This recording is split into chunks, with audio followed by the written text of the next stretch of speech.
ಸರ್ಕಾರ ವ್ಯಾಪಾರಕ್ಕೆ ಇಳಿದ್ಬಿಟ್ರೆ ಬರೀ ಆದಾಯ ಲಾಭ ಅಂತ ನೋಡಬೇಕಾಗುತ್ತಲ್ಲ. ಆದರೆ ಅದು ನೋಡದೇ ಇರೋದಾದರೂ ಹೇಗೆ? ಕಲ್ಯಾಣ ಕಾರ್ಯಕ್ರಮಗಳನ್ನ ಅನುಷ್ಠಾನಗೊಳಿಸಬೇಕು, ಸಾಲದ ಹೊರೆ ದೇಶದ ನಾಗರಿಕರ ಮೇಲೆ ಅದನ್ನು ಹೇರಬಾರ್ದು ಅನ್ನೋ ಒಂದು ಉದ್ದೇಶ ಇಟ್ಕೊಂಡಿದ್ದಲ್ಲಿ government has no business to be in business. Kavitha Reddy ಅವರು ಆವಾಗಲೇ ಹೇಳ್ತಿದ್ರು, ಸಾಕಷ್ಟು ಪ್ರಶ್ನೆಗಳನ್ನ ಕೂಡ ಎತ್ತಿದ್ದೀರಿ ಕವಿತಾ ರೆಡ್ಡಿ ಅವರು. ಆದರೆ ಈ ಖಾಸಗೀಕರಣದ ಬಗ್ಗೆ ಇದೆಯಲ್ಲ, ಪಕ್ಷದ ನಿಲುವೇನು? ಕೊಟ್ಟರೆ ಮಾರ್ಬಿಟ್ರಿ ಅಂತೀರಿ, ಕೊಡದೇ ಇದ್ರೆ ಅದರಿಂದ ಆಗ್ತಿರೋಂಥ ನಷ್ಟದ ಬಗ್ಗೆ ಯಾರು ಪರಿಹಾರ ಕೊಡೋದಿಲ್ಲ. ಕವಿತಾ ರೆಡ್ಡಿ ಅವರೇ, ನಿಮ್ಮ ಅಭಿಪ್ರಾಯ ಕೇಳ್ತಿದ್ದೀನಿ. ಸದ್ಯಕ್ಕೆ Air India is one such big disinvestment. ಅಂದರೆ ಸರ್ಕಾರದ ಅಧೀನದಲ್ಲಿದ್ದು ಬೇರೆಯವರು ಕೊಟ್ಟು ಖಾಸಗೀಕರಣ ಮಾಡಿದ್ದಾರೆ. ಆದರೆ ಈ ಬಾರಿ ಬಜೆಟ್ನಲ್ಲಿ ಇದು ಮುಂದುವರಿಬೇಕಾ? ಅಲ್ಲ, ನೀವು ಖಾಸಗೀಕರಣ ಅಂದಿದ ತಕ್ಷಣ ಯಾವತ್ತೂ ನಾವು ಸರ್ಕಾರದಲ್ಲಿ ಇದ್ದಾಗಲೂ ಸಹ ಅನೇಕ ಸಂಸ್ಥೆಗಳನ್ನ ಖಾಸಗೀಕರಣ ಮಾಡಿದೀವಿ, ಆಯ್ತಾ? ಸೊ ನಾವೇನು ಅದ್ರ ವಿರೋಧ ಇಲ್ಲ. ಬಟ್ ನೀವ್ ಯಾವ ಇನ್ಸ್ಟಿಟ್ಯೂಷನ್ ನ ಖಾಸಗೀಕರಣ ಮಾಡ್ತಾ ಇದ್ದೀರಾ? ಒಂದು ಕಡೆ ನೀವೇ ಹೇಳ್ತೀರಾ ಏನು ಅಭಿವೃದ್ಧಿ ಮಾಡಿಲ್ಲ, 60 ವರ್ಷದಿಂದ ಏನು ಬಿಲ್ ಮಾಡಿಲ್ಲ. ಇವಾಗೆಲ್ಲ ಮಾರಾಟ ಮಾಡಿದ್ದೆಲ್ಲ ಯಾರು ಮಾಡಿರೋದು? ಯಾವ ಸರ್ಕಾರ ಇದ್ದಾಗ ಮಾಡಿದ್ದು? ಯಾವ ಸರ್ಕಾರ ಡೆವಲಪ್ಮೆಂಟ್ ಮಾಡಿದ್ದು? ಎಷ್ಟೋ PSUಗಳು ಯಾವ್ದು ಆನ್ ರೆಕಾರ್ಡ್ ಆನ್ ಇದು ಪ್ರಾಫಿಟ್ಸ್ ನಲ್ಲಿತ್ತು, ಅದನ್ನು ಸಹ ಮಾರಿದೀರಾ. ನೀವು ಅಂಬಾನಿ ಅಂತ ಕಂಪನಿಗಳಿಗೆ ನೀವು ಡಿಫೆನ್ಸ್ ಡೀಲ್ಸ್ ಕೊಟ್ರಿ, ಅದೇ HAL ಕನ್ಸಿಡರ್ ಮಾಡಿಲ್ಲ. ನಮ್ಮ ಕರ್ನಾಟಕಕ್ಕೆ ಆದಂತ ಅನ್ಯಾಯ ಅಲ್ವಾ ಅದು? ನಮ್ಮ HAL ಇರೋದು ಕರ್ನಾಟಕದಲ್ಲಿ, ಅತ್ಯಂತ ಮೋಸ್ಟ್ ಬೆಸ್ಟ್ ಪರ್ಫಾರ್ಮಿಂಗ್ PSUs. ಅದ್ರ ಬಗ್ಗೆ ಏನ್ ಮಾಡಿದ್ರಿ? ಇವತ್ತು LIC ಇಂದ 83,720 ಕೋಟಿ ಇದು ಲಾಸ್ ಆಗಿದೆ. ಯಾವ್ದ್ರಿಂದ? ಅದಾನಿಗೆ ಹೋಗಿರುವಂತ ಇನ್ವೆಸ್ಟ್ಮೆಂಟ್ ಇಂದ. ಅದ್ರ ಬಗ್ಗೆ ಏನ್ ಉತ್ತರ ಕೊಡ್ತೀರಾ? ಇವತ್ತಿನ ಬ್ಯಾಂಕಿನ ನಾವು ನ್ಯಾಷನಲೈಸೇಷನ್ ಮಾಡಿದಾಗ ಅದು ನೆಸೆಸಿಟಿ ಇತ್ತು, ಖಂಡಿತ ಅವಾಗ ನ್ಯಾಷನಲೈಸೇಷನ್ ಮಾಡಿದ್ವಿ. ಬೇಕಾದಷ್ಟು ಖಾಸಗಿ ಬ್ಯಾಂಕ್ಗಳು ಬಂದು ಅದಕ್ಕೆ ನಾವು ಎಕನಾಮಿ ಓಪನ್ ಅಪ್ ಮಾಡಿದಾಗ ಬೇಕಾದಷ್ಟು ಖಾಸಗಿ ಬ್ಯಾಂಕ್ಗಳು ಬಂತು. ಬಟ್ ಇವತ್ತಿನ ಬ್ಯಾಂಕಿನ ಸ್ಥಿತಿ ಏನಿದೆ ನೋಡಿ. ಯಾವ ತರ ನೀವು ಕನ್ಸಾಲಿಡೇಷನ್ ಮಾಡೋ ಬದಲು ಮರ್ಜ್ ಮಾಡಕ್ ಹೋದ್ರೆ ಎಂತ ಅದ್ಭುತವಾದಂತ ಬ್ಯಾಂಕ್ಸ್ ಯಾವ್ದು ಪಾಸಿಟಿವ್ ನಲ್ಲಿತ್ತು, ಇವತ್ತು ನೆಗೆಟಿವ್ ಹೋಗಿದೆ. ಯಾಕಂದ್ರೆ ನಿಮ್ಮ ಆಟಿಟ್ಯೂಡ್ ಇಂದ ಬ್ಯಾಂಕ್ ಆಫ್ ಬರೋಡಾ ಜೊತೆಗೆ ಯಾವ ಬ್ಯಾಂಕ್ ನ ನೀವು ಮರ್ಜ್ ಮಾಡಿದ್ರಿ, ಯಾವ ಬ್ಯಾಂಕ್ಸ್ ನ ನೀವು ಮರ್ಜ್ ಮಾಡ್ತಾ ಇದ್ರೆ ಅದರಿಂದ ಏನ್ ಉಪಯೋಗ ಆಗ್ತಾ ಇದೆ, ಜನಕ್ಕೆ ಯಾವ ತರ ಉಪಯೋಗ ಆಗ್ತಾ ಇದೆ ಅಂತ ಪ್ರಶ್ನೆ ಮಾಡ್ಬೇಕಲ್ಲ. ಈಗ ಲೋನ್ ವೇವರ್ಸ್ ಆಗ್ತಾರೆ, ಇದು ಬ್ಯಾಂಕ್ ಇಂದ ದೊಡ್ಡ ಕಾರ್ಪೊರೇಟ್ಸ್ ಲೋನ್ ವೇವರ್ಸ್ ಆಗ್ತಾ ಇದೆ. ಬಟ್ ಅದ್ರ ಹೊಡೆತ ಯಾರ ಮೇಲೆ ಬೀರುತ್ತೆ? ಸಾಮಾನ್ಯ ಇನ್ವೆಸ್ಟರ್ ಯಾರಿರ್ತಾರೋ, ಸಾಮಾನ್ಯ ಅಕೌಂಟ್ ಹೋಲ್ಡರ್ ಯಾರಿರ್ತಾರೋ ಅವ್ರ ಮೇಲೆ ಬೀರುತ್ತೆ. ಇವತ್ತು ಪ್ರತಿಯೊಂದು ಬೆಲೆ ನೀವು ಬ್ಯಾಂಕ್ ಇಂದ ಹಿಡ್ಕೊಂಡು ನೀವು ಒಂದ್ ನಿಮಿಷ ಮೇಡಮ್, ಈ ಲೋನ್ ಅನ್ನ ರೈಟ್ ಆಫ್ ಮಾಡೋದ್ರ ಬಗ್ಗೆ ತುಂಬಾ ಜನ ಟೀಕೆ ಮಾಡ್ತಾರೆ ಮೇಡಮ್. ಶ್ರೀಮಂತರ ಸಾಲನ ನೀವು ಕೈ ಬಿಟ್ಬಿಡ್ತೀರಿ, ಬಡವ್ರ ಸಾಲ ಆದ್ರೆ ಮನೆ ಮುಂದೆ ಹೋಗಿ ನಿಲ್ತೀರಿ, ಡಂಗೂರ ಬಾರಿಸ್ತೀರಿ ಅವ್ರ ಮನೆ ಮುಂದೆ, ಹೀಗೆ ಹಾಗೆ ಅಂತ ಆರೋಪ ಮಾಡ್ತಾರೆ. Madam, show me one country where there is no NPA. Non performing ಆಸೆಟ್ಗಳು ಇಲ್ಲದೆ ಇರುವಂತ ಒಂದೇ ಒಂದು ದೇಶ ತೋರಿಸಿ ಕವಿತಾ ರೆಡ್ಡಿ ಅವರೇ. ಅಂದ್ರೆ ನಾನು ಏನ್ ಹೇಳಕ್ ಹೊರಟೆ ಅಂದ್ರೆ ಇಟ್ ಈಸ್ ರಾಂಗ್, ಆಯ್ತಾ? ನಾನು ಒಪ್ತೀನಿ, ಈ ಸಾವಿರಾರು ಕೋಟಿ ರೂಪಾಯಿ ಲೋನನ್ನ ಬಿಟ್ಟು ಬಡವ್ರಿಗೆ ಸಾಲನ ವಾಪಸ್ ವಾಪಸ್ ಕೊಡುವಂತ ಕೇಳೋದು ಒಂದು ರೀತಿನಲ್ಲಿ ಸಮಂಜಸ ಅಲ್ಲ. ಬಟ್ ನಾವ್ ಇದನ್ನ ಮಾಡದೇ ಇದ್ರೆ ಸಾಹಸ ಅನ್ನೋದು ಒಬ್ಬ ವ್ಯಾಪಾರಿ ಮನಸ್ಥಿತಿನಲ್ಲಿ ಉಳಿಬೇಕಾ ಬೇಡವಾ ಮೇಡಮ್? ಯಾವ ಧೈರ್ಯದ ಮೇಲೆ ಅವ್ನು ಬಂದು ನಾನು ಇದನ್ನ ಮಾಡ್ತೀನಿ ಅಂತ ಮುಂದಾಗ್ತಾನೆ? ಅಂದ್ರೆ ಒಬ್ಬ ಬಿಸ್ನೆಸ್ ಮ್ಯಾನ್ ಸೆಂಟಿಮೆಂಟ್ ನೀವು ಡಿಫೀಟ್ ಮಾಡ್ಲಿಲ್ವಾ? ಜಸ್ಟ್ ಅ ಕ್ವೆಶ್ಚನ್, ಸುರುಕವಾಗಿ ಹೇಳ್ಬಿಡ್ತೀನಿ.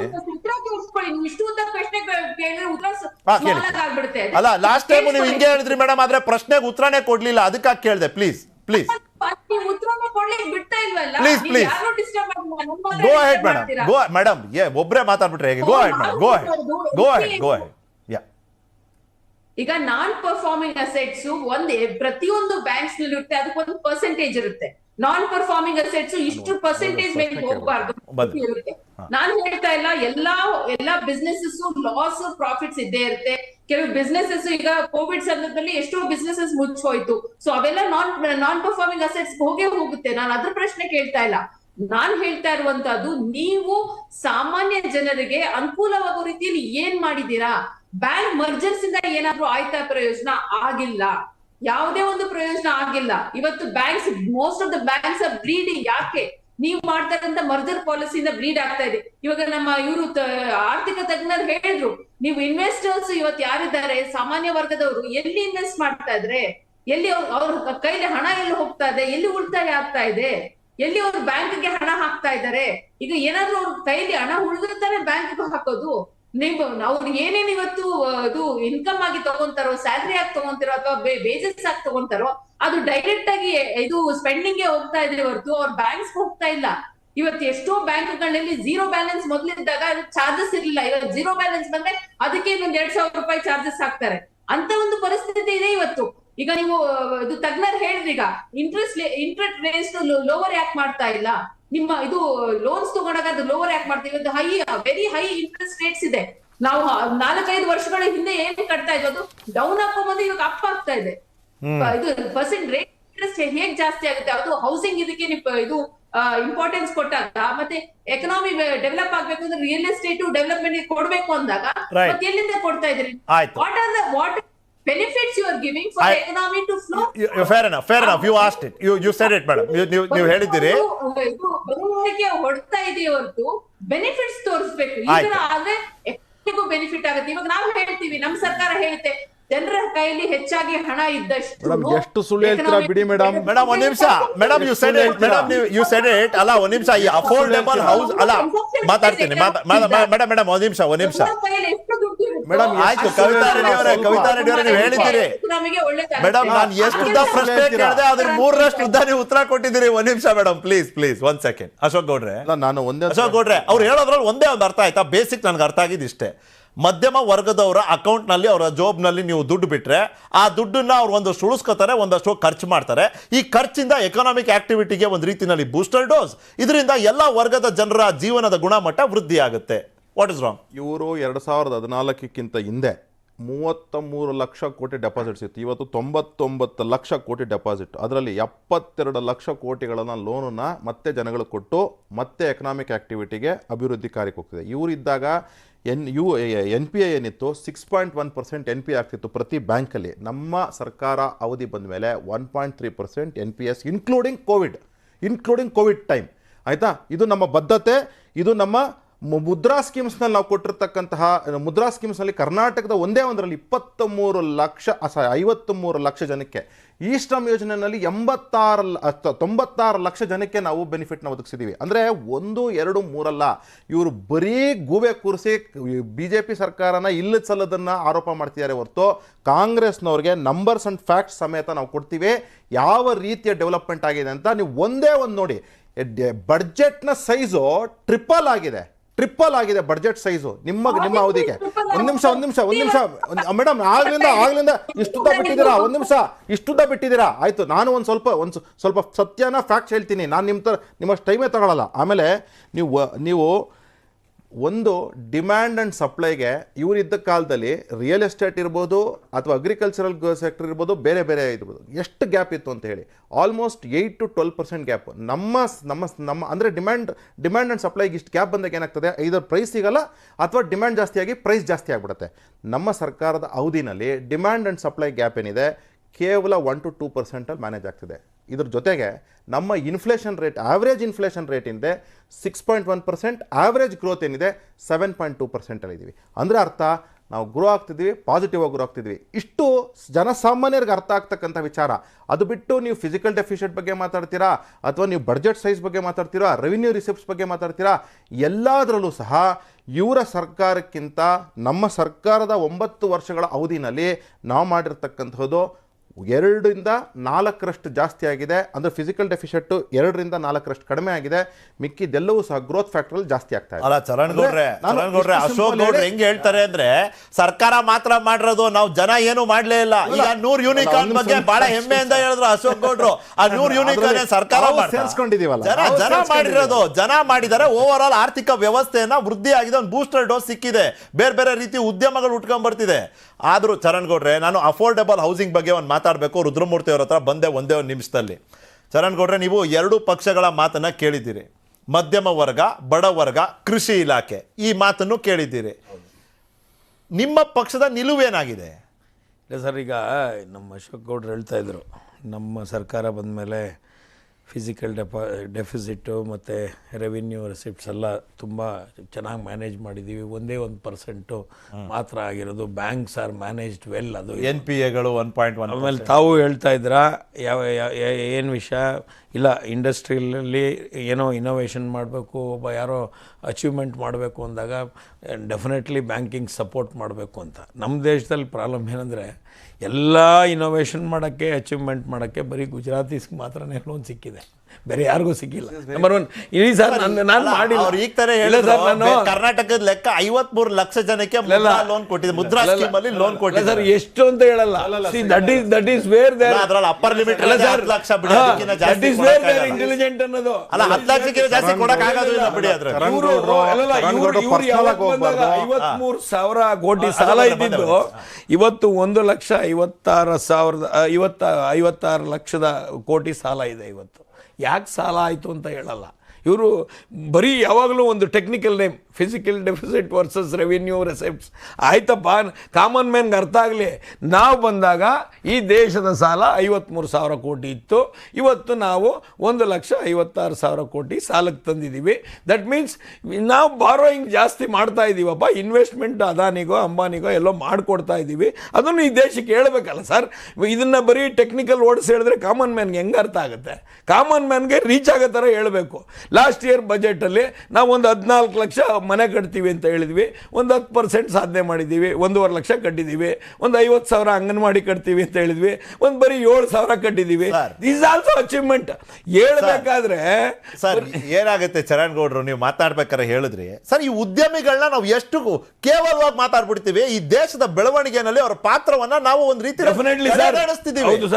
ನಿಮಿಷ ಸರ್, ಒಂದೇ ಒಂದು ಮಾತು ಹೇಳ್ತೀನಿ, just as a matter of example. ಆಯ್ತಾ, ನೀವು ಅಂಬಾನಿ ಅದಾನಿ ಅಂತ ಹೆಸರು ಹೇಳಿದ್ರಿ, ನಾನು ಒಂದು ಮಾತು ಹೇಳ್ತೀನಿ ಸರ್. ಇವತ್ತು 5G ಬಂತು ಸರ್, ಯಾರ್ಯಾರ ಜೀವನ ಹೆಂಗೆ ಬದಲಾಗೋಯ್ತು ಸರ್? ಹೆಂಗೆ ಬದಲಾಗೋಯ್ತು? ಆ 5G ಸರ್ವಿಸ್ ತಂದವ್ರು ಯಾರು? ಡೆಫಿನೆಟ್ಲಿ ರಿಲಯನ್ಸ್ ಅಲ್ವಾ, ಅಂಬಾನಿ ಅಲ್ವಾ? ಯಾರ್ಯಾರು ಅಂದ್ರೆ ಏನ್ ಬರೀ ಶ್ರೀಮಂತರಿಗೆ ಸಹಾಯ ಆಯ್ತಾ ಚರಣ್ ಗೌಡ್ರೆ? ಆಕ್ಚುಲಿ ಸಹಾಯ ಆಗಿದ್ ಗ್ರಾಮೀಣ ಭಾಗದ ಜನರಿಗೆ. ಹೌದು, ಅವನು ಇವತ್ತು ಯೂಟ್ಯೂಬ್ ಅಲ್ಲಿ ವಿಡಿಯೋ ನೋಡಿ ಕಲಿತಿದ್ದ ಸರ್. No doubt. ಮತ್ತೆ ಅಲ್ಲ ಸರ್, ಒಂದು 5G ನೋಡಿ ಸರ್, ಒಂದು 5G ಟೆಕ್ನಾಲಜಿ ಬಂತು. ಜಿಯೋ ಅಂತ ಒಂದು ರಿಲಯನ್ಸ್ ಸಬ್ಸಿಡರಿ ಕಂಪನಿ ದೇಶಕ್ಕೆ ಒಳ್ಳೇದು ಮಾಡ್ತು ಎಲ್ಲ. ನಾವೇ ಒಂದು BSNL ಕಂಪನಿ ಇಟ್ಕೊಂಡು ನಾವೇ ಒಂದು 3G ನಲ್ಲಿ ಮತ್ತೆ ಹೇಳ್ತೀರಲ್ಲ, government has no business to be in business. ಅಲ್ಲ ಸರ್, ಕರೆಕ್ಟು. ನೆಹರು ಅವರು ಈ ದೇಶಕ್ಕೆ ಪ್ರಧಾನಿಯಾಗಿ ಬಂದಾಗ ಇದೇ ತರ ಯೋಚನೆ ಮಾಡಿದ್ರೆ ಎಲ್ಲಿಗೆ ಖಾಸಗಿ ಅವತ್ತಿನ ದಿನ ಪ್ರೈವೇಟ್ ಸೆಕ್ಟರ್ ನಲ್ಲಿ ಕೌಶಲ್ಯನೇ ಇರಲಿಲ್ಲ. ಆ ಕೌಶಲ್ಯ ಇರುವಂತ ಯುವಕರು, ಆ ವರ್ಕ್ ಫೋರ್ಸ್ ಇರಲಿಲ್ಲ. ಈ ದೇಶದ ಪ್ರಧಾನಿಗಳೇ ಜಿಯೋಗೆ ಬ್ರ್ಯಾಂಡ್ ಅಂಬಾಸಡರ್ ಆಗ್ತಾರೆ ಸರ್. ಈ ದೇಶದ ಪ್ರಧಾನಿಗಳು ನಾವು ಒಂದು ಇಟ್ಕೊಂಡಿದ್ದೀವಿ, 3Gನೋ 2Gನೋ ನಮ್ಮದು ಕುಂಟ್ತಾ ಇದೆ, ಇನ್ನ ಕಂಪ್ಲೀಟ್ ಮಾರಿಲ್ಲ. ಜಿಯೋಗೆ ಬ್ರ್ಯಾಂಡ್ ಅಂಬಾಸಡರ್ ಆಗ್ತಾರೆ ಸರ್. This is where. ಈಗ ಎಲ್ಲಿ ನಾವು if it is helping the nation, why not sir? ನಮ್ಮ BSNL ಮಾರ್ಬಿಡಿ ಸರ್. ಅವ್ರಿಗೆ ಆ ಟವರ್ ರೆಂಟ್ ಕೊಡ್ತೀರಾ ಅವ್ರಿಗೆ sir. It is indirectly you are benefiting to some defined. ಈ ಪ್ರಶ್ನೆ ಇದ್ರೆ ಸಮ್ ಡಿಫೈನ್ಡ್ ಈ ಪ್ರಶ್ನೆ ಇದ್ರೆ okay 100%. I am not against 5G, I am not against Ambani, I am not against Adani. But ಎಲ್ಲಾ ರೈಲ್ವೆಗಳು ಅದಾನಿಗೆ ಸಿಗುತ್ತೆ, ಎಲ್ಲಾ ಬಂದರುಗಳು ಅದಾನಿಗೆ ಸಿಗುತ್ತೆ ಸರ್. ಸ್ಪರ್ಧೆನಲ್ಲಿ ಆಟ ಇದೆ ಸರ್. ನೀವು ಸರ್ಕಾರ ನಡೆಸಿರೋರು, ನಾವೇನಂದ್ರೆ ನೀವು ಹೇಳಿದ್ರಲ್ಲ BSNL ಅಂತ ಒಂದು ಸ್ಪರ್ಧಾತ್ಮಕ ವಾತಾವರಣ ಹೆಂಗ್ ಕ್ರಿಯೇಟ್ ಮಾಡಬೇಕು ಅಂದ್ರೆ sir, the consumer should be the king. ಗ್ರಾಹಕ ರಾಜ ಆಗ್ಬೇಕು. ಅದಕ್ಕೆ ಯಾವಾಗ 10 ಜನ ಇದ್ದಾಗ 10 ಜನ ಹೋಗಿ ಒಬ್ಬನ ಮುಂದೆ ನಿಂತಾರೆ, ನನ್ನ ಹತ್ರ ತಗೋ ಅಂತ. ಅಲ್ಲಿ ಗ್ರಾಹಕ ರಾಜ sir. Today it is a competitive world. Definitely upgradation ಆಗಿಲ್ಲ ಅಂದ್ರೆ 100% ಕಾಂಪಿಟೇಟಿವ್ ವರ್ಲ್ಡ್ ಅಲ್ಲಿ ಅವ್ರು ಬದುಕಕ್ಕೆ ಆಗೋದಿಲ್ಲ. ಹಂಗಂತ ಸೇಮ್ ಟೈಮ್ ಇಲ್ಲಿ ಎಷ್ಟೋ ಜನ ಜೀವನ ನಡೆಸ್ತಾ ಇದ್ದಾರೆ ಸರ್. BSNL ಅಲ್ಲೂ ಊಟ ಮಾಡಿದವ್ರು ಇದ್ದಾರೆ. ಊಟ ಮಾಡೋರ್ನು ನೀವು ಯೋಚನೆ ಮಾಡ್ಬೇಕಲ್ಲ. ಜಸ್ಟ್ ಎಲ್ಲೋ ಇಲ್ಲಿ ಬಂತು, ಕಾಂಪಿಟೇಷನ್ ಇತ್ತು, ನಾಳೆ ಬೆಳಗ್ಗೆ ಮುಚ್ಚಿಬಿಡ್ತೀನಿ ಅಥವಾ ತಗೊಂಡ್ಬಿಡ್ತೀನಿ, ಇನ್ನ ಈಗ ಪಬ್ಲಿಕ್ ಸೆಕ್ಟರ್ನ ಮುಚ್ಚೇ ಇಲ್ಲ ನೀವು. ಆಗ್ಲೇ ಒಂದು ಸಿಂಗಲ್ ಕಂಪನಿಗೆ ನಾನು ಬ್ರ್ಯಾಂಡ್ ಅಂಬಾಸಿಡರ್ ಆಗ್ತೀನಿ. ಸರಿ ಏನ್ ಗೊತ್ತಾ, ಅಲ್ಲ ನಿಮ್ ಪ್ರಶ್ನೆನಲ್ಲಿ ಅರ್ಥ ಇದೆ, there is no problem there. But ಏನ್ ಗೊತ್ತಾ ಸರ್, ಒಂದು ಪಬ್ಲಿಕ್ ಸೆಕ್ಟರ್ ಯೂನಿಟ್ ನ ಡೈವೆಸ್ಟ್ ಮಾಡ್ತಾರೆ ಅಂದಾಗ ಆ ಡೈವೆಸ್ಟ್ಮೆಂಟ್ ಷರತ್ತುಬದ್ಧವಾಗಿರುತ್ತೆ. ಅಲ್ಲಿ ಇರೋರ್ನೆಲ್ಲ ಏಕ್ದಮಾಗಿ ನಾಳೆ ಬೆಳಿಗ್ಗೆಯಿಂದ ಬರಬೇಡ ನೀನು ಅಂತ ಹೇಳಕ್ ಆಗೋದಿಲ್ಲ. ಏರ್ ಇಂಡಿಯಾ ಆದಾಗ್ಲೂ ಕೂಡ ಅದೇ ರೀತಿಯ ಒಂದು ಚರ್ಚೆ ಆದ್ಮೇಲೆ ಆಗಿದ್ದು. ಇನ್ಫ್ಯಾಕ್ಟ್ ಸರ್, ಆ ಕೌಶಲ್ಯ ಅನ್ನೋದು ನಾನು ಏನ್ ಹೇಳ್ತಿದ್ನಲ್ಲ, ಸರ್ಕಾರಿ ಅನ್ನೋ ಒಂದು ಪದ ಬಂದ್ಬಿಟ್ರೆ ಆ ಕೌಶಲ್ಯದ ಮುಂದೆ ಒಂದು ಪ್ರಶ್ನೆ ಚಿಹ್ನೆ ಬಂದ್ಬಿಡುತ್ತೆ. ನನಗೆ ಏನ್ ಗೊತ್ತಾ ಸರ್, ನಾವಿಲ್ಲಿ ಕೆಲವೇ ವಿಷಯಗಳನ್ನ ಚರ್ಚೆ ಮಾಡೋದಕ್ಕೆ ತುಂಬಾ ಸಮಯ ತಗೊಂಡಿದ್ದೀವಿ. ನಾನು ರುದ್ರಮೂರ್ತಿ ಹತ್ರ ಕೆಲವೊಂದು ಕ್ವಿಕ್ ಪ್ರಶ್ನೆಗಳನ್ನ ಕೇಳ್ಬಿಡ್ತೀನಿ ಸರ್. ಈಗ ಒಂದಷ್ಟು ನಿಯಮಗಳು ನೀತಿಗಳಲ್ಲಿ ಸುಧಾರಣೆ ಆಗಬೇಕು ರುದ್ರಮೂರ್ತಿ ಅವರೇ. ನಾನೊಂದು ಮನೆ ಕೊಂಡ್ಕೊಳ್ಳೋಂಗಾಗ್ಲಿ, ಭಗವಂತನ ಆಶೀರ್ವಾದ ಇರಲಿ. 2 ವರ್ಷ ಆದ್ಮೇಲೆ ಮಾರಿದ್ರೆ ಅದು ಕ್ಯಾಪಿಟಲ್ ಗೇನ್ ಅಂತೆ, ಅದಕ್ಕೆ ನಾನು 20% ಟ್ಯಾಕ್ಸ್ ಕಟ್ಟಬೇಕಂತೆ. ಸರ್ ಇದ್ಯಾವ ನ್ಯಾಯ ಸರ್? ಫಸ್ಟ್ ಆಫ್ ಆಲ್ ನಾನು ಕೊಂಡ್ಕೊಂಡಿದ್ದೀನಿ, ಅದು ಏನೇನು ಕಷ್ಟಪಟ್ಟು ಕೊಂಡ್ಕೊಳ್ಳೋ ನನಗೆ ಗೊತ್ತು. ಅದು 2 ವರ್ಷ ಆದ್ಮೇಲೆ ನಾನು ಮಾರ್ತೀನಿ, ಅದೇನು ಕಷ್ಟನೋ ಅಥವಾ ಯಾವುದಕ್ಕೋಸ್ಕರ ಮಾರ್ತೀನೋ ಅದು you call it capital gain. 20% tax. ಕೊಂಡ್ಕೊಳ್ಳೋದು ತಪ್ಪು, ಮಾರೋದು ತಪ್ಪು ಸರ್. ಇಲ್ಲ, ಇದೆಲ್ಲ ನೀವು ಇನ್ಕಮ್ ಟ್ಯಾಕ್ಸ್ ಅನ್ನ ನಾವು ಡೀಟೇಲ್ ಆಗಿ ನೋಡಿದ್ರೆ ನಿಖಿಲ್ ಅವ್ರೆ, ಇವತ್ತು ನಿನ್ನೆ ಬಂದಿರೋದಲ್ಲ. ಇಲ್ಲಿ ಏನಾಗುತ್ತೆ ಅಂದ್ರೆ, ನೀವ್ ಯಾವ್ದೇ ಮನೆ ಪ್ರಾಪರ್ಟಿಯನ್ನ ಕೊಂಡ್ಕೊಂಡು ಅದನ್ನ ವಾಪಸ್ ಮಾರಿದಾಗ ಆ ಬಂದಿರುವಂತಹ ಲಾಭ, ಕ್ಯಾಪಿಟಲ್ ಗೈನ್ ಏನಿದೆ, ಅದನ್ನ ಮತ್ತೊಂದು ಮನೆಯಲ್ಲಿ ತಾವ್ ಇನ್ವೆಸ್ಟ್ಮೆಂಟ್ ಮಾಡಿದಾಗ ಎಕ್ಸಂಪ್ಷನ್ ಸಿಗುತ್ತೆ ತಿರ್ಗಾ. ಸೊ ಇಲ್ಲಿ ಸ್ಪೆಸಿಫಿಕ್ ಆಗಿ ಸರ್ ಒಂದೇ ಒಂದು ಮಾತು ಸರ್, ನನಗೆ ಮಾರಕ್ ಇಷ್ಟ ಇಲ್ಲ, ನಾನು ಇನ್ನೊಂದು ಮನೆ ಕೊಂಡ್ಕೊಳಕ್ ಇಷ್ಟ ಇಲ್ಲ, ನಾನು ಬರೀ ದುಡ್ಡು ಇಟ್ಕೋಬೇಕು, ನಾನು ದೇಶ ಸುತ್ತೀನಿ, ನನಗೆ ಮನೆನೇ ಬೇಡ. Why are you taking my money away from me? ನಾನು ಅವತ್ತು ಇನ್ವೆಸ್ಟ್ ಮಾಡಿದ್ದೆ, ಆ ಇನ್ವೆಸ್ಟ್ ಮಾಡಿದಾಗ್ಲೂ ನಾನು ಟ್ಯಾಕ್ಸ್ ಕಟ್ಟಿದೆ, ಮನೆ ಕೊಂಡ್ಕೊಂಡಾಗ ಪ್ರಾಪರ್ಟಿ ಟ್ಯಾಕ್ಸ್ ಕಟ್ಕೊಂಡ್ ಬಂದೆ, ಎಲ್ಲ ಮಾಡಿದೆ ಸರ್ಕಾರಕ್ಕೆ. ನಾನು ಒಳ್ಳೆ ಇನ್ವೆಸ್ಟ್ಮೆಂಟ್ ಮಾಡಿದೆ, ನನಗೆ ಲಾಭ ಬಂತು, ಆ ಲಾಭದಲ್ಲೂ ನೀವು ಕೇಳಿದ್ರೆ ಸರ್ ಕಮಾನ್. ಇಲ್ಲಿ ಏನಾಗುತ್ತೆ, ನಿಮಗೆ ಬೇರೆ ಬಾಂಡ್ಸ್ ಗಳಲ್ಲೂ ಕೂಡ ತಾವು ಇನ್ವೆಸ್ಟ್ಮೆಂಟ್ ಅನ್ನ ಮಾಡಿದ್ರೆ, ಇವಾಗ national highway authority of India bonds, ಈ ತರ ಕೆಲವೊಂದು ಬಾಂಡ್ಸ್ ಗಳಲ್ಲೂ ಕೂಡ ತಾವು ಏನ್ ಕ್ಯಾಪಿಟಲ್ ಗೇನ್ ಬಂದಿರುತ್ತೆ ಮನೆ ಮಾರಿರೋದ್ರಿಂದ, ಆ ದುಡ್ಡನ್ನ ಈ ಬಾಂಡ್ ಗಳಲ್ಲಿ ಇನ್ವೆಸ್ಟ್ಮೆಂಟ್ ಮಾಡಿದ್ರು ಕೂಡ ತಾವು ಟ್ಯಾಕ್ಸಿನ ಏನು ಪರಿಮಿತಿಗೆ ಬರ್ದರಂಗೆ ಎಕ್ಸಂಪ್ಷನ್ ಅನ್ನ ಖಂಡಿತವಾಗ್ಲೂ ಕ್ಲೈಮ್ ಮಾಡಬಹುದು. ಆದ್ರೆ ತಮ್ಮ ಪಾಯಿಂಟ್ ಅನ್ನ ನಾನು ಇನ್ನೊಂದು ತರದಿಂದ ನೋಡೋದಾದ್ರೆ, ಎಸ್ಪೆಷಲಿ ಅಫೋರ್ಡಬಲ್ ಹೌಸಿಂಗ್, 45 ಲಕ್ಷದವರೆಗೂ ಕೊಂಡುಕೊಳ್ಳುವಂತಹ ಮನೆಗಳಿಗೆ ಏನು ಇವಾಗ ಅಫೋರ್ಡಬಲ್ ಹೌಸಿಂಗ್ ಅನ್ನ ಎಂಕರೇಜ್ಮೆಂಟ್ ಕೊಡೋದಕ್ಕೋಸ್ಕರ ಈ ಬಜೆಟ್ ನಲ್ಲಿ ಈಗ 45 ಲಕ್ಷಕ್ಕೆ ಯಾವುದೇ ಒಳ್ಳೆ ಮನೆಯನ್ನ ನಾವು ಅಫೋರ್ಡಬಲ್ ಹೌಸಿಂಗ್ ಅಂಡರ್ ತಗೊಂಡ್ ಬರೋದು ಕಷ್ಟ ಆಗೋದ್ರಿಂದ ಆ ಲಿಮಿಟ್ ಅನ್ನ ಬೇಕಾದ್ರೆ ಅಪ್ ಟು 60 ಲ್ಯಾಕ್ಸ್ ಅಥವಾ ಒಂದ್ 70 ಲ್ಯಾಕ್ಸ್ ವರೆಗೂ ಖಂಡಿತವಾಗ್ಲೂ ಇನ್ಕ್ರೀಸ್ ಮಾಡಬಹುದು. ಜೊತೆಗೆ ಇವಾಗ ಏನು ಸಾಲ ತಗೊಂಡು ಮನೆಯನ್ನ ಅನೇಕ ಜನ ತಗೊಂಡಿರ್ತಾರೋ ಅವ್ರಿಗೆ ಬರೀ 2 ಲಕ್ಷದವರೆಗೂ benefit tax deduction section 24B ಅಲ್ಲಿ ಕೊಡ್ತಾರಲ್ಲ, ಆ 2 ಲಕ್ಷ ಲಿಮಿಟ್ ಅನ್ನ ಖಂಡಿತ ಒಂದು 3 ಲಕ್ಷಕ್ಕೆ ಮಾಡಿದ್ರೆ, ಈ ಮೋದಿಯ ಕನಸೇನಿದೆ ಎಲ್ಲರಿಗೂ ಕೂಡ ಒಂದು ಮನೆ ಅನ್ನೋದು ಇರ್ಲೇಬೇಕು ಅಂತ ಕನಸೇನ್ ಮೋದಿ ಅವ್ರು ಇಟ್ಕೊಂಡಿದ್ದಾರೆ, ಅದು ಸಾಕಾರ ಆಗೋದಕ್ಕೆ ಈ 24B ಅಲ್ಲಿ ಇರುವಂತಹ ಡಿಡಕ್ಷನ್ ಲಿಮಿಟ್ ಅನ್ನ 2 ಲಕ್ಷದಿಂದ ಒಂದು 2.5 ಲಕ್ಷ ಅಥವಾ 3 ಲಕ್ಷಕ್ಕೆ ಇನ್ಕ್ರೀಸ್ ಮಾಡ್ಲಿ. ಹಾಗೂ ಅಫೋರ್ಡಬಲ್ ಹೌಸಿಂಗ್ ಗೆ ಏನ್ 45 ಲ್ಯಾಕ್ ಲಿಮಿಟ್ ಇದೆ ಅದನ್ನ ಒಂದ್ 60 ಅಥವಾ 70 ಲ್ಯಾಕ್ಸ್ ಮಾಡುವ ಮುಖಾಂತರ ಎಲ್ಲರ ಸಾಮಾನ್ಯ ಜನರ ಕನ್ಸು, ನಾನು ಕೂಡ ಒಂದ್ ಮನೆ ಇಡ್ಕೋಬೇಕು ಅಂತ ಯಾರಿದ್ದೀರಾ ಅಥವಾ ತಗೋಬೇಕು ಅಂತಿದಾರಲ್ಲ ಅವ್ರಿಗೆ ಎಂಕರೇಜ್ಮೆಂಟ್ ಕೊಟ್ಟಂಗೆ ಆಗುತ್ತೆ. ನೀವು ಸೆಕ್ಷನ್ 24 ಇನ್ಕಮ್ ಟ್ಯಾಕ್ಸ್ ಆಕ್ಟ್ ಹೇಳಿದ್ದೀರಿ, ನಾನು ಅದನ್ನ ಬರ್ಕೊಂಡ್ ಬಂದಿದ್ದೆ, ನೀವು ನಾನು ಕೇಳೋದಕ್ಕೂ ಮುಂಚೆನೆ ಹೇಳಿದ್ದೀರಿ ಸರ್. 2016ರಲ್ಲಿ ಶುರು ಆಯ್ತು ಸರ್ ಒಂದು ಸ್ಕೀಮು, 2022ಕ್ಕೆ ಅದು ಮುಗಿಬೇಕಾಗಿತ್ತು, ಈಗ ಅದನ್ನ 2027 ತನಕ ಎಕ್ಸ್ಟೆಂಡ್ ಮಾಡಿ ಅಂತ ಕೇಳ್ತಿದ್ದಾರೆ ಸರ್. ನಾನು ಮಾತಾಡ್ತಿರೋದು ಕ್ರೆಡಿಟ್ ಲಿಂಕ್ಡ್ ಸಬ್ಸಿಡಿ ಸ್ಕೀಮ್ ಬಗ್ಗೆ. ನಮ್ಮ ಜನರಿಗೆ ನಮಗೆ ಅರ್ಥ ಆಗೋಂಗೆ ಇದನ್ನ ವಿವರಿಸಬಹುದಾ? ಅಂದ್ರೆ ನಾಳೆ ಜನ ಇದನ್ನ ಯಾಕೆ ಗಮನಿಸಬೇಕು ಅಂತ. ಅಲ್ಲ, ಈ ಎಕ್ಸಂಪ್ಷನ್ ಏನಿದೆ ಹಾಗೂ ಈ ಎಕ್ಸ್ಟೆನ್ಷನ್ ಏನಿದೆ, ಇದು ಎರಡೂ ಕೂಡ ಖಂಡಿತವಾಗ್ಲೂ ಎಸ್ಪೆಷಲಿ ಮಿಡಲ್ ಕ್ಲಾಸ್ ಪೀಪಲ್ ಅವರು ಮನೆ ಕಟ್ಟಬೇಕು ಅಂತ ಯಾರ್ಯಾರಿಗೆ ಆಸೆ ಇದೆಯಲ್ಲ ಅವ್ರಿಗೆ ಸ್ಪೆಸಿಫಿಕ್ ಆಗಿ ಈ ಪ್ರಶ್ನೆ ಖಂಡಿತವಾಗ್ಲೂ ಇಂಪ್ಯಾಕ್ಟ್ ಆಗತ್ತೆ. ಹಾಗೂ ಕಾಮನ್ ಮ್ಯಾನ್ಗೆ ನಾನು ಏನ್ ಹೇಳ್ತಾ ಇದ್ದೀನಿ ಅಂದ್ರೆ, ಮೋದಿ ಅವರು ಕೂಡ ಅವರ ಕನ್ಸಿರೋದು ಇದೇನೆ, ಇನ್ನ ನೆಕ್ಸ್ಟ್ 5 years ಒಳಗಡೆ, ಅಂದ್ರೆ ಅವ್ರ ಲಾಸ್ಟ್ ಬಜೆಟ್ ಅಲ್ಲಿ ಈ ಮಾತುಗಳನ್ನು ಕೂಡ ತಿಳಿಸಿದ್ರು, ನೆಕ್ಸ್ಟ್ 5 years ಒಳಗಡೆ ಪ್ರತಿಯೊಬ್ಬರ ಮನುಷ್ಯನ ಹತ್ರ ಅಟ್ಲೀಸ್ಟ್ ಒಂದ್ ಮನೆ ಅವನು ಓನ್ ಆಗಿ ಇಡ್ಕೊಳೋದು ಒಳ್ಳೇದು ಅನ್ನೋದ್ರಿಂದಾನೇ ಈ ಅಫೋರ್ಡಬಲ್ ಹೌಸಿಂಗ್ ಆಗಿರ್ಬೋದು, ಈ ಕ್ರೆಡಿಟ್ ಎಕ್ಸ್ಟೆನ್ಷನ್ ಲಿಮಿಟ್ಸ್ ಗಳಾಗಿರ್ಬೋದು, ಇಂಟ್ರೆಸ್ಟ್ ಆನ್ ಬಾರೋಡ್ ಕ್ಯಾಪಿಟಲ್ ಅಲ್ಲಿ ಏನ್ ಎಕ್ಸಂಪ್ಷನ್ ಕೊಡ್ತಿದ್ದಾರೆ ಅದಾಗಿರ್ಬೋದು. ಹಾಗೂ ಇಲ್ಲಿ ಮುಖ್ಯವಾಗಿ ಇವಾಗ ಏನ್ ಆಗ್ತಾ ಇದೆ, ಯಾವಾಗ ಇನ್ಫ್ಲೇಷನ್ ಜಾಸ್ತಿ ಆಗತ್ತೆ, ಇಂಟ್ರೆಸ್ಟ್ ರೇಟ್ ಜಾಸ್ತಿ ಆಗತ್ತೆ, ನಾವು ಕಟ್ಟುವ EMI ಏನಿದೆ, ಅನೇಕ ಜನ ಇವತ್ತೇನ್ ಮನೆ ತಗೊಂತಾರೆ ಅರ್ಧ ದುಡ್ಡನ್ನ ಅವರ ಸೇವಿಂಗ್ಸ್ ಅಲ್ಲಿ ಕೊಟ್ರೆ ಇನ್ನು ಅರ್ಧ ಸಾಲ ಮಾಡೇ ತಗೊಂತಾರೆ. ಇಂಟ್ರೆಸ್ಟ್ ರೇಟ್ ಜಾಸ್ತಿ ಆದಾಗ ನೀವು ಕಟ್ಟುವ EMI ಕೂಡ ಜಾಸ್ತಿ ಆಗುತ್ತೆ.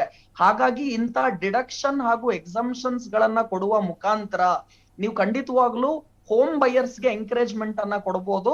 ಈಗ ಇನ್ಫ್ಲೇಷನ್ ಅಥವಾ ಇಂಟ್ರೆಸ್ಟ್ ರೇಟ್ ಎರಡೂ ಕೂಡ ಜಾಸ್ತಿ ಇರೋದ್ರಿಂದ ಈ ಡಿಡಕ್ಷನ್ಸ್ ಗಳನ್ನ ಕೊಡೋದ್ರಿಂದ ಮನೆ ಕಟ್ಟೋರ್ಗೆ ಖಂಡಿತವಾಗ್ಲೂ ಖುಷಿ ಸುದ್ದಿ ಆಗುತ್ತೆ. ಆದ್ರೆ ನನ್ನ ಪ್ರಕಾರ ನಾಳಿನ ಬಜೆಟ್ ನಲ್ಲಿ ಅಟ್ಲೀಸ್ಟ್ ಆ 2 ಲಕ್ಷದ ಲಿಮಿಟ್ ಏನಿದೆ ಅದನ್ನ 2.5 ಲಕ್ಷ ಮಾಡ್ಲಿ. ಈ 45 lakhs ಏನು ಅಫೋರ್ಡಬಲ್ ಹೌಸಿಂಗ್ ಗೆ ಏನ್ ಲಿಮಿಟ್ ಇದೆ ಆ ಕ್ಯಾಪಿಟಲ್ ಲಿಮಿಟ್ ಅನ್ನು ಕೂಡ ಒಂದು 60 ಲಕ್ಷ ಮಾಡಿದ್ರೆ ಒಳ್ಳೇದು ಅಂತ ಹೇಳ್ತೀನಿ. ರೈಟ್. ಅಲ್ಲ, ನನ್ನ ಹತ್ರ ಸಮಯ ಬಹಳ ಕಮ್ಮಿ ಇದೆ. ಪ್ರಕಾಶ್ ಕಮರಡಿ ಅವರೇ, ವೆರಿ ಕ್ವಿಕ್ಲಿ ಸರ್, ರೈತ ಕೇಂದ್ರಿತ ನಿಯಮ, ರೈತ ಕೇಂದ್ರಿತ ಒಂದಷ್ಟು ನಿರ್ಧಾರಗಳ ಘೋಷಣೆ ಅಂದ್ರೆ ಒಂದ್ 2-3 ವಿವರ್ಸ್ ಹೇಳ್ಬೋದಾ? ನೋಡಿ, 2018ರಲ್ಲಿ, ಯಾಕಂದ್ರೆ 19ಕ್ಕೆ ಜನರಲ್ ಎಲೆಕ್ಷನ್ ಇತ್ತು, ಒಳ್ಳೆಯದಾದಂತ ರೈತರ ಪರವಾದ ಸ್ವಲ್ಪ ಹೇಳ್ಕೊಳ್ಳುತ್ತೆ ಬಜೆಟ್ ಕೊಟ್ಟಿದ್ದಾರೆ. ಅಲ್ಲಿ ಬೆಲೆ ವಿಚಾರಕ್ಕೆ ಹೇಳಿದ್ನಲ್ಲ, PM ಆಶಾ ಅಂತ ಹೇಳ್ಬಿಟ್ಟು, ಅಂದ್ರೆ ನೀವು ಹೇಳಿದ್ರಲ್ಲ ಖಾಸಗೀಕರಣ, ಖಾಸಗಿ ವ್ಯಾಪಾರಸ್ಥರಿಗೂ ಕೂಡ ಬೆಂಬಲ ಬೆಲೆಯಲ್ಲಿ ಖರೀದಿ ಮಾಡಿದ್ದೇ ಆದಲ್ಲಿ ಯಾವ ರೀತಿಯ ಅವರಿಗೆ ಒಂದು ಪ್ರೋತ್ಸಾಹ ಕೊಡ್ಬೋದು ಅಂತ ಹೇಳಿ. ಎರಡನೇದು ನಾನು ಬಹಳ ಮುಖ್ಯವಾಗಿ ಹೇಳುವಂಥದ್ದು, ಈಗಿನ ಸರ್ಕಾರ ಅವರೇ ಒಂದು ಘೋಷಣೆ ಮಾಡಿರತಕ್ಕಂಥ ವಿಚಾರಗಳಿದಾವಲ್ಲ, ಅದನ್ನ ಬಹುಶಃ ಪ್ರಾಮಾಣಿಕವಾಗಿ ಮುಂದೆ ತಗೊಳ್ಳೋ ಪ್ರಯತ್ನ ಪಡಬೇಕು. ಒಂದು ಬಹಳ ಮುಖ್ಯ ವಿಚಾರ ನಾನು ಯಾವತ್ತೂ ಹೇಳ್ತೀನಿ, ಬಹುಶಃ ಇಲ್ಲಿವರೆಗೂ ಕೂಡ ಕೃಷಿ ಇಲಾಖೆ ಅಂತ ಕರಿತಾ ಇದ್ವಿ. ಆದ್ರೆ ಈ ಸರ್ಕಾರ ಬಂದ ತಕ್ಷಣ ಕೃಷಿ ಮತ್ತು ರೈತ ಕಲ್ಯಾಣ ಇಲಾಖೆ ಅಂತ ಮಾಡಿದ್ರು. Agriculture and farmers welfare department ಅಂತ ಕೇಂದ್ರದ್ದು. ಅದಕ್ಕೂ ಬಹಳ ಮುಖ್ಯವಾಗಿದ್ದಾನೆ, ಬಹಳ ಖುಷಿಯಾಗಿರ್ತಕ್ಕಂಥ ಸಂದರ್ಭದಲ್ಲಿ ಉತ್ಪಾದನೆ ಅಂತ ಹೇಳ್ಬೇಕು ಅಂತ ಆದಾಗ ರೈತ ಆದಾಯ ಅನ್ನೋ ಘೋಷಣೆ ಬಂತು. ಅದು ಬಹುಶಃ ಹಿಂದಿನ ಫೈನಾನ್ಸ್ ಮಿನಿಸ್ಟರ್ ಆಗಿದ್ದಲ್ಲ ಅರುಣ್ ಜೇಟ್ಲಿ ಅವರು ಮಾಡಿರೋದು. 5 ವರ್ಷದಲ್ಲಿ ಆದಾಯ ಡಬಲ್ ಮಾಡ್ತೀನಿ ಅಂತ. ಅದೇನೇ ಇರ್ಲಿ, ಡಬಲ್ ಆಯ್ತೋ ಇಲ್ವಾ, ಆದಾಯದ ವಿಚಾರದಲ್ಲಿ ರೈತ ಕಲ್ಯಾಣ ವಿಚಾರದಲ್ಲಿ ಅಧಿಕೃತವಾಗಿ ಘೋಷಣೆ ಸರ್ಕಾರದಿಂದ ಆಗಿದೆ. ಬಟ್ ಅದ ಒಂದು ಆ ಶಬ್ದ ಏನುಂಟು, ರೈತರ ಕಲ್ಯಾಣ ಮತ್ತು ಆದಾಯಕ್ಕೆ ಪ್ರಾಮಾಣಿಕವಾದ ಪ್ರಯತ್ನ ಬಹುಶಃ ಅವರೇ ಘೋಷಣೆ ಮಾಡಿ ಇಡ್ಬೋದು ಅಂತ ಹೇಳ್ತೀನಿ. ಆಮೇಲೆ ಹೇಳಿದ್ನಲ್ಲ, 2019ರಲ್ಲಿ ಚುನಾವಣೆ ಹಿನ್ನೆಲೆಯಲ್ಲಿ ಬಂದಂತ ಬೆಂಬಲ ಬೆಲೆಗೆ ಒಂದು ರೀತಿಯ ಶಕ್ತಿ ಕೊಡ್ತಕ್ಕಂಥದ್ದು. ಬೆಂಬಲ ಬೆಲೆ ಬರೀ ಘೋಷಣೆ ಅಂತಲ್ಲ, ಆ ಘೋಷಣೆ ಅನ್ನುವಂಥದ್ದು ಕಾರ್ಯರೂಪಕ್ಕೆ ಬರಬೇಕು. ನಾನು ಹೇಳಿದಿಲ್ಲ, ಅವ್ರದ್ದೇ ಒಂದು ವರದಿ ಪ್ರಕಾರ ಬಂದಿರತಕ್ಕಂಥದ್ದು, ಶಾಂತಕುಮಾರ್ ವರದಿ ಪ್ರಕಾರ ಕೇವಲ 7% ಮಾತ್ರ ಅವರು ನಮ್ಮ ಅಶೋಕ್ ಗೌಡ್ರವರು 13 ಬೆಲೆ 14 26 ಬೆಲೆಗಳಿಗೆ ಬೆಂಬಲ ಬೆಲೆಯ ಘೋಷಣೆ 1960ರಿಂದ ಆಗ್ತಿದೆ. ಯಾವ ಸರ್ಕಾರ ಜಾಸ್ತಿ ಮಾಡಿಲ್ಲ, ಯಾರ ಸರ್ಕಾರ ಕಡಿಮೆನೆ ಮಾಡಿಲ್ಲ. ಆಮೇಲೆ UPA ಅವಧಿಯಲ್ಲಿ ಅವ್ರದ್ದೇ ವರದಿ ಪ್ರಕಾರ UPA ಅವಧಿಯಲ್ಲಿ ಕಂಪೌಂಡ್ ಆನ್ಯುವಲ್ ಗ್ರೋತ್ ಅಂತ್ವಿ, ಅಂದ್ರೆ ಪ್ರತಿ ವರ್ಷನೂ ಆಗಿರ್ತಕ್ಕಂಥ ಬೆಂಬಲ ಬೆಲೆ ಹೆಚ್ಚಳ ಈಗಿರ್ತಕ್ಕಂಥ ಸರ್ಕಾರದ ಅವಧಿಗಿಂತ ಜಾಸ್ತಿ ಇದೆ. ಎಕ್ಸೆಪ್ಟ್ ಈಗ ಬಂದಂತ ಸರ್ಕಾರ ಈ ದ್ವಿದಳ ಧಾನ್ಯಗಳಿಗೆ ಒಳ್ಳೆಯ ಬೆಲೆ ಕೊಟ್ಟಿದೆ. ಈಗ ತೊಗರಿಗೆ 6,000ಕ್ಕಿಂತ ಹೆಚ್ಚು ಸಿಗ್ತಾ ಇದೆ. ನಾನು ಹೇಳ್ತಿದ್ದೆ, ಬೆಂಬಲ ಬೆಲೆ ಎಲ್ಲ ಖಾತ್ರಿ ಗಳಿಸೋದು, ರೈತರಿಗೆ ಸಿಕ್ಕಬೇಕು, ಭರವಸೆ ಸಿಕ್ಕತಕ್ಕಂಥದ್ದು. ಒಂದು ರೈತರ ಕಲ್ಯಾಣ ಮತ್ತು ಆದಾಯದ ವಿಚಾರದಲ್ಲಿ ಪ್ರಾಮಾಣಿಕವಾದಂತ ಬರೀ ಭರವಸೆಗಳು ಮಾತ್ರ ಬೇಡ, 5 ವರ್ಷಕ್ಕೆ ಡಬಲ್ ಮಾಡ್ತೀವಿ ಅಂತನಲ್ಲ. ನಮ್ಮದೇ ಆದಂತ ರಾಜ್ಯದ ಒಬ್ಬ ದೊಡ್ಡ ಅಧಿಕಾರಿ ಅಶೋಕ್ ದಳವಾಯಿಯವರ ನೇತೃತ್ವದಲ್ಲಿ 7 ವಾಲ್ಯೂಮ್ಗಳ ಒಂದು ವರದಿ ಇದೆ, ಯಾವ ರೀತಿ ಡಬಲಿಂಗ್ ದ ಫಾರ್ಮರ್ಸ್ ಇನ್ಕಮ್ ಅಂತ. ಇವೆಲ್ಲ ಅವ್ರದೇ ಯೋಜನೆ, ಖಂಡಿತ ಸ್ವಾಗತಾರ್ಹವಾದಂತ ಇದು. ಪ್ರಕಾಶ್ ಅವರೇ, ನೀವು ಏನೇನು ವಿಷಯಗಳನ್ನ ಉಲ್ಲೇಖ ಮಾಡಿದ್ದೀರಿ, ಬಹುಶಃ ನಿಮ್ಮ ಪ್ರಶ್ನೆಗಳಿಗೆ, ನಿಮ್ಮ ಆರೋಪಗಳಿಗೆ ನಾಳೆ ಆ ಬಜೆಟ್ನಲ್ಲಿ ಉತ್ತರ ಮತ್ತೆ ಸ್ಪಷ್ಟೀಕರಣ ಸಿಗಬಹುದಾ ಅನ್ನೋ ನಿರೀಕ್ಷೆಯ ಜೊತೆಗೆ ಈ ಚರ್ಚೆಯನ್ನು ಮುಗಿಸ್ತೀನಿ. 2ನೇ ಚರ್ಚೆಗೆ ಹೋಗ್ಲಿಕ್ಕೆ ಆಗಲಿಲ್ಲ, ಇಲ್ಲಿ ಇಷ್ಟು ಜನ ತಜ್ಞರು ಅನುಭವಿ ಮಾತುಗಳು ಆಡಬೇಕಾದ್ರೆ 2ನೇ ಚರ್ಚೆಗೆ ಹೋಗೋ ಸಮಯ ಸಿಗಲಿಲ್ಲ. ಮತ್ತೊಮ್ಮೆ ಆ ಚರ್ಚೆ ಮಾಡೋಣ. ಕವಿತಾ ರೆಡ್ಡಿ ಅವರೇ, ಪ್ರಕಾಶ್ ಅವರೇ, ರುದ್ರಮೂರ್ತಿ ಅವರೇ, ಧನ್ಯವಾದ ನಿಮ್ಮ ಸಮಯಕ್ಕಾಗಿ. Thank you. ಇಲ್ಲಿ ನನ್ನ ಜೊತೆ ಚರಣ್ ಗೌಡ್ರು, ಅಶೋಕ್ ಗೌಡ್ರು, thank you for your time. ಇದಾಗಿತ್ತು ಇವತ್ತಿನ ಚರ್ಚೆಯ ವಿಷಯ, ಟು ದ ಪಾಯಿಂಟ್. ನೋಡ್ತೀರಿ ನ್ಯೂಸ್ 18, ಜಾಲ ನಮ್ಮದು, ಬಲ ನಿಮ್ಮದು. ನನ್ನ ಪ್ರಶ್ನೆಯಿಂದ ತಪ್ಪಿಸ್ಕೊಳ್ಳೋದು ಸುಲಭ ಅಲ್ಲ.